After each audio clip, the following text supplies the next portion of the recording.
इस वक्त सलीम सीधा मौजूद है। सलीम जी, कैसे देख रहे हैं ये जो आतंकवादियों ने किया, वहां पर जो सैलानी घूमने गए थे उनको किस तरीके से बर्बरता से उनके संग ये इस कांड को किया, गोलियों से उनको भूत दिया, क्या कहेंगे? देखिए, ये अगर हम अपने नजरिए से बोल लेंगे तो ये गलत हुआ है, ये आतंकवादी हमला है, ये मानवता के खिलाफ है। लेकिन अगर आप इसको इस्लाम के नजरिए से देखेंगे तो ये पुण्य का काम किया है उन्होंने, ये सवाब का काम किया है उन्होंने। ये कुरान के स्क्रिप्चर सूरह तौबा की जो 5 आयत है उसके अंदर सेम टू सेम यही प्रक्रिया लिखी है कि काफिरों को जहां पाओ वहां देखो, उनको मारो, घात लगा करके उनको मारो। इन्होंने भी तो वही किया, घात लगा के मारा, बाकायदा उसकी रेकी हुई है। घात इस्लाम में ही लिखा है, कुरान में ही लिखा है किस तरीके से निहत्थे लोगों को इस तरीके से देश के वासियों को भून दिया जाए, उनको मार दिया जाए। आइए, मैंने कुरान की तो आपको आयत बताई है, जो सूरह तौबा है, कुरान की 9वीं सूरह है और उसकी 5वीं आयत है।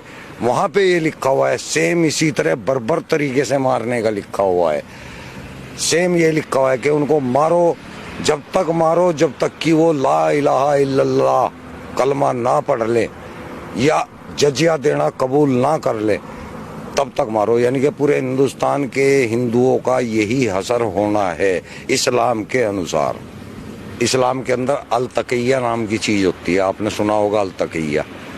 अल तकिया वो चीज है जब इस्लाम के अंदर हमें कोई ऐसा काम करना होता है जो कि सामने लोगों को नाजायज दिख रहा है, तो आपको वहां लोगों को तो नाजायज बताना है, लेकिन काम वो सवाब का करना है आपको। इसको बोला जाता है अल तकिया।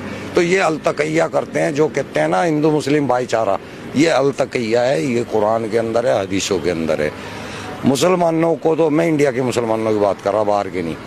मुसलमान इंडिया का जो है वो अनपढ़ है, उसको कुरान के बारे में कोई नॉलेज नहीं है। इसलिए अगर वो भाईचारे की बात कर रहा है तो वो ठीक कर रहा है, लेकिन वो इस्लाम के अनुसार गलत कर रहा है।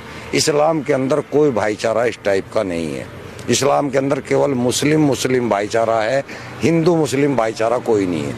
आप पढ़ के देखें या किसी आलिम से बात करके देखें। अब मैं भी आलिम ही हूँ, मैं आपको बता रहा हूँ।